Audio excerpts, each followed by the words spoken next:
arrin yar baan rabaa inaan baraarujiyo oo barihan socotay maalmihii la soo dhaafay waad ogeydeen dhibkii lixaadda lahaa ee muslimiinta ku gaadhay meeshii la odhan jiray ex control afgooy dhibaatada weyn markay dhacday baraha bulshada ee wax lagu qoro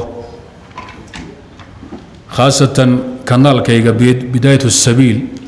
waxaan soo dhigay hadal hawshaa ku saabsanaa hadalkaasoo xambaarsanaa cambaarayn iyo eedayn iyo ka bari noqosho wixii meesha ka dhacay xaggana uusan ahayn wax gebi ahaanba la taageeri karo hawshaas yaan soo dhigay hawshaasi waa la kala qaato nin walba afku doono ku turjuntaano carabi baan ku soo dhigay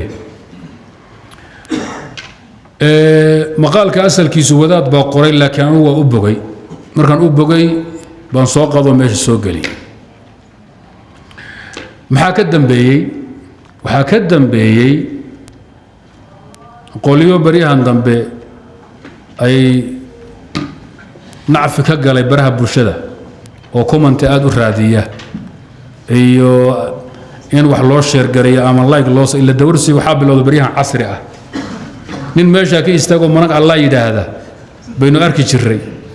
hadda waxaa ilma adeerayaal laag iyo saara subscribe ii dhaha ii sheergareeya ilaahay baa idinku dhaarshay qolyo waxaa yimid ducaynaya ninkii wax ii sheergareeya ama sii dira ama like saara dambigiisa Allah ha dhaafo jannada Allah ha geeyo qolyo ku dhaarin baayin baasha marka dhib badan way horta inagu haysaa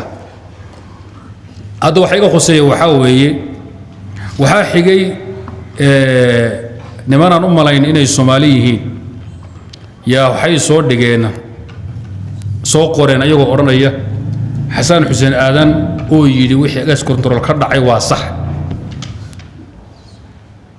dadkii meesha ku dhamaa oo dhan waxay ahaayeen gaali iyo murtadiin afar mooyee adu beenta sidii loo qurxiyo bulu fiirsada waxaan caawar rabaa inaan idin sheego inuu been yahay shuqul aanan ku lahayn qoliyaha beenalayaasha ee rabad in mar ay kaarka ka gubaan mar bay taladu ka halowdaa mar intay wax qoraan ba waxay soo saaraan sawir cusub oo isla bilahan ah markaasuu xumoodayaa ninka caamayga ama ninka muslimkeen ka fiirsanin xumoodayaa hawl dhab ah ilaa sawirkii wadaadkii ayay cusbaaba saaran marna way ka halowdaayo xaajo cusub hadda waxay saaran sawir 20 sano ka hor ama 15 sano ka hor ninkan hadda yidi wadaadku egas control afgooy wixii ka dhacay buu taageeray way ka halowdo wuxuu soo saaray sawir ah 2010 miyahay 10 sano ka hor sawir haabuu soo saaray arinta waa been bari baan ka ahay shuqul kuma lihi yaan lay beentaan lagu kadsoomin ma sheegano kuma mashquul dhaqan oo ma hawsha inaan ku mashquul laakiin waxaan arkay masaajidka markaan ka baxo oo kulay qabtay sheekhu ma waalatay maxaa gas control u taageertay wadaad saaxiibaan ayo bambaasa ka yimid oo qiimo badan oday ah bay igu daraa ruuxa waan ka dhadhicin waay sawirka waa saaran sheekh adoo dagaalamaya baa hawsha waxaas beeweeye waxaa kaloo ogaataan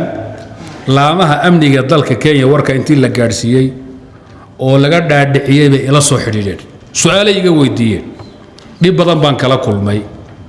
hawsha beenta ka waantooba iska ilaaliya dadka wadana adaa taqaanaan waaniyo wax u sheega ninkii haddaydan garanayninna sharkooda Ilaahay subxaanahu wa ta'aala naga xijaabo intaasaan rabay inaan ku baraarujiyo wallahu a'lam